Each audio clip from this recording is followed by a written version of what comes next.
तो last episode के and पे हमने देखा था कि हमारा वूशुन जो होता है वो मार्क डॉकजिन को वहां पर नीचे गिरा देता है। उसके गिरने के बाद उसके ऊपर पाँव रख के खड़ा होता है। तो उसी के साथ मार्क डॉकजिन उसे गाली देता है और कहता है कमीने कहीं कि मैं तुम्हें नहीं छोड़ूंगा। जबकि हमारा वूशुन अपनी पावर्स को रिलीज करता है, जिसकी वजह से उसके प्रेशर की वजह से मार्क डॉकजिन को काफी हैरानी होती है और वो सोच रहा होता है कि लगता है मैं यहाँ पर मरने वाला हूँ। तो हमारा वूशुन अपने पाँव को ऊपर उठाता है और फिर साथ ही पीछे हट जाता है और कहता है मैं तुम्हारे जैसे कमजोर इंसान को मारकर अपने पाँव गंदे नहीं करना चाहता। इसी वजह से अगर दोबारा कोई बदला लेने के बारे में सोचो तो पहले स्ट्रांग होकर आना। अगर तुम जहाँ पर मेरे सामने खड़े होने के लायक भी नहीं हो तो फिर मुझसे बदला क्या ले पाओगे। इसी के साथ हमारा वूशुन उसे वहीं पर छोड़कर चला जाता है और मार्क डॉकजिन की वहां पर फिर से इंसल्ट हो जाती है। सभी लोगों के सामने वो ग्राउंड के ऊपर गिरा पड़ा होता है। यहाँ पर वो हार तो मान लेता है, लेकिन साथ ही बदला लेने की उसकी भावना और भी ज्यादा बढ़ जाती है। तो हमारा वूशुन वापस आने के बाद मूजिन को सारी बात बताता है। तो मूजिन उसे कहता है कि वाकई में मार्क डॉकजिन यहाँ पर वापिस आया है, लगता है कि वो मेरे पीछे है, वो मुझसे बदला लेना चाहता है। तो वो कहता है कि मुझे लगता है कि वो मुझसे बदला लिए बिना यहाँ पर चैन से नहीं बैठेगा। साथ ही मूजिन वहां पर सोच रहा था, लेकिन देखो तो उसकी बुरी किस्मत उसका सामने जहाँ पर मैनर मास्टर के साथ हो गया। मैनर मास्टर के सामने तो उसकी औकात चींटी से भी कम है।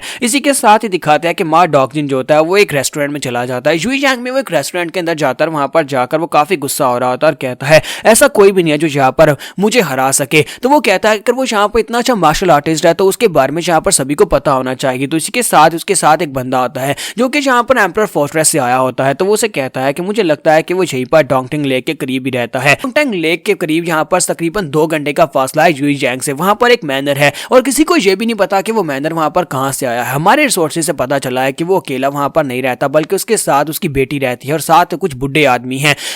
देखा गया है कि कितनी बार वो अपनी बेटी को यहाँ पर स्कूल छोड़ने के लिए आता है और फिर उसके ग्रैंडपास उसके साथ आते हैं। तो साथ ही में ये भी पता चला है कि वून मूजिन भी उसके साथ है। जितनी इन्फॉर्मेशन तुमने हमें बताई थी मूजिन के बारे में वो सारी इन्फॉर्मेशन बिल्कुल कंफर्म हुई है। मूजिन वहां पर उसी मैनर के अंदर ही रह रहा है। तो ये बात सुनने के बाद वो कहता है हाँ मुझे तो पता ही है कि वो उसके साथ ही रह रहा होगा, क्योंकि उस कमीने ने उसी वक्त मेरे सामने ही अपने मास्टर को चेंज करने की कोशिश की थी। एम्परर फॉरेस्ट का मास्टर से कहता है तुम अब यहाँ पर आके और क्या करना चाहते हो। तो मार्क डॉकजिन उसे कहता है कि मैं यहाँ पर उन सभी कमीनों को मिट्टी में मिलाना चाहता हूँ, उनके मैनर को बर्बाद करना चाहता हूँ। मुझे यहाँ पर चाहे कुछ भी करना पड़े, अगर मुझे उसकी बेटी को क्यों ना मारना पड़े मैं चेक करूंगा। तुम अपने बंधु को यहाँ पर बुला लो। के साथ ही नेक्स्ट सीन जो होता है मूजिन का दिखाया जाता है, जहाँ पर हमारा वूशुन उससे पूछता है कि क्या तुम यहाँ पर मार्क डॉकजिन को मार पाओगे। तो मूजिन वहां पर सोच रहा था कि 1 साल पहले तक तो मैं उसे नहीं मार सकता था क्योंकि मेरे पास इतना कॉन्फिडेंस नहीं था, लेकिन अब जबकि मैनर मास्टर के साथ पूरा 1 साल गुजारा और साथ ही यहाँ पर कल्टीवेट किया है तो मैं श्योर हूँ कि मैं यहाँ पर मार्क डॉकजिन को मार सकता हूँ। तुम्हारा वूशुन उसे कहता है मैं यहाँ पर फिर से तुमसे पूछ रहा हूँ क्या तुम्हारे अंदर इतनी स्ट्रेंथ है कि तुम अपनी स्ट्रेंथ के साथ मार्क डॉकजिन को मार सकते हो।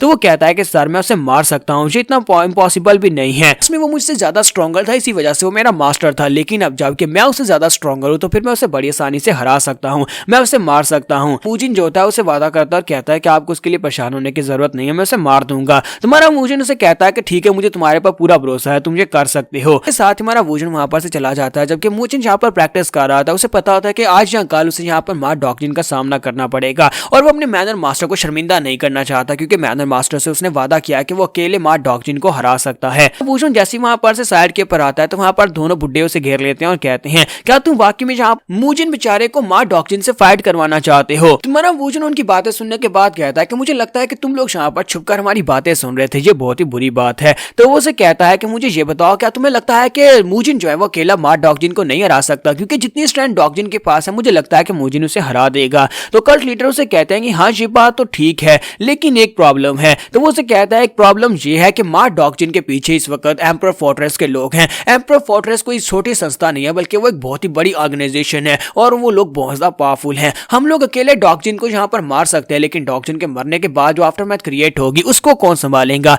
यहाँ पर एम्परर फोर्ट्रेस के जो लोग आएंगे उन सभी को मारना बहुत ज्यादा मुश्किल हो जाएगा। फादर भी उसे कहते हैं कि हाँ मुझे भी लगता है कि यहाँ पर ये बहुत ज्यादा मुश्किल हो जाएगा, सिचुएशन हाथ से निकल जाएगी। अगर डॉकजिन यहाँ पर मरता है, डॉकजिन का बदला लेने के लिए एम्परर फोर्ट्रेस से कोई यहाँ पर आ जाता है, वो अपनी फोर्सेस को लेकर यहाँ पर आते हैं, तो फिर तो यहाँ पर म्यूरम अलायंस भी कम पड़ेगी एम्परर फोर्ट्रेस को हराने के लिए। चलो ये बात तो ठीक है कि हम तीनों मिलकर यहाँ पर सभी को हरा सकते हैं, लेकिन अगर वो लोग एलीट मार्शल आर्टिस्ट को यहाँ पर भेजते हैं तो फिर जुईजैंग में कत्लेआम होगा, बहुत सारे निर्दोष लोग मारे जाएंगे, हम सभी को नहीं बचा पाएंगे। तो क्या तुम यहाँ पर सबके लिए तैयार हो। तुम्हारा वूशुन उसे कहता है कि हाँ मुझे लगता है कि यहाँ पर इसके लिए तैयारी करनी पड़ेगी। मुझे लगता है कि यहाँ पर दुनिया को ये दिखाने के लिए कि हम लोग भी यहाँ पर किसी से कम नहीं है और अपना नाम बताने के लिए ये काफी रहेगा, इतना बड़ा धमाका तो होना ही चाहिए। तो ग्रैंड बॉस की बात सुनने के बाद कहते हैं कि इस बात का क्या मतलब है, क्या तुम फाइनली यहाँ पर दुनिया के सामने अपीयर होने को तैयार हो कि यहाँ पर जुईजैंग में कोई बहुत ही पावरफुल रहता है। तुम्हारा वूशुन से कहता है कि हाँ मुझे लगता है कि दुनिया में फाइनली दोबारा अपना नाम करने के लिए तैयार हूँ। तो वूशुन सोच रहा होता है कि एक वक्त था जब यहाँ पर सभी लोग मुझे ruthless demon of the past के नाम से जानते थे,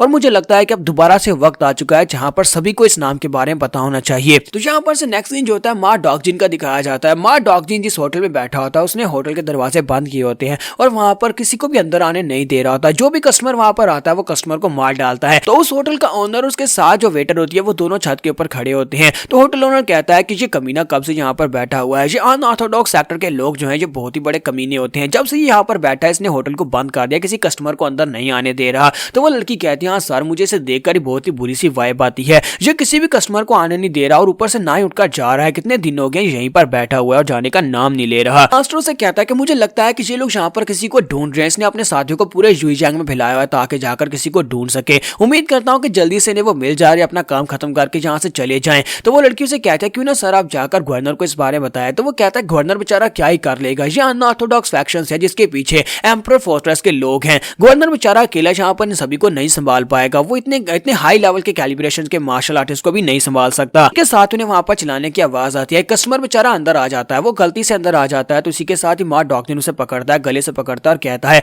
क्या तुमने मेरी वार्निंग नहीं सुनी थी? मैंने कहा था कोई भी यहाँ पर अंदर ना आए। तो वो कहता है सर मैं तो यहाँ पर गलती से आ गया हूँ, मैंने अपनी वार्निंग के बारे में सुना भी नहीं, मुझे किसी ने बताया भी नहीं। तो वो कहता है लेकिन अफसोस कि अब यहाँ पर तुम मरने वाले हो। और इसी के साथ ही वो उसको वहां पर मार डालता है। जब वहां पर ये वाली घटनाएं हो रही होती हैं, यानी कि वहां पर काफी सारे कस्टमर्स अंदर जाने के बाद जब मर जाते हैं तो दरवाजे के बाहर ही वो लाशों का ढेर लगा रहे होते हैं। और मजिस्ट्रेट के पास यहाँ पर रिपोर्ट आती है और उसे कहा जाता है कि सर एक बहुत ही बुरी खबर है। यूइजांग के एक रेस्टोरेंट में एक अनऑर्थोडॉक्स सेक्टर का एक कमीना बैठा हुआ है और उसने वहां पर जितने कस्टमर आ रहे हैं सभी को मार डाला है। वहां पर काफी सारे लाशें पड़ी हुई हैं। तो मजिस्ट्रेट कहता है कि अब फिर से ये कमीने अनऑर्थोडॉक्स सेक्टर के लोग आ गए हैं। मुझे बताओ कि मैं यहाँ पर इनके साथ कैसे डील करूं? क्या तुम्हें लगता है कि मैं अकेले जाकर उस होटल को खाली करवा सकता हूं? उस अनऑर्थोडॉक्स सेक्टर का जो भी बंदा वहां पर होगा वो काफी पावरफुल मार्शल आर्टिस्ट हो सकता है। ये लोग जो अपने साथ तलवार रखते हैं मुझे इनसे काफी डर लगता है। तो उसका सोल्जर उसे कहता है लेकिन सर यहाँ पर रिपोर्ट्स आ रही हैं, बार बार रिपोर्ट्स आ रही हैं, हमें वहां पर कुछ ना कुछ तो करना पड़ेगा। तो हमारा वोंग उसे कहता है कि मुझे नहीं लगता कि हमें वहां पर जाकर इस बिजनेस में टांग अड़ानी चाहिए। साथ ही वो सोच रहा था काश यहाँ पर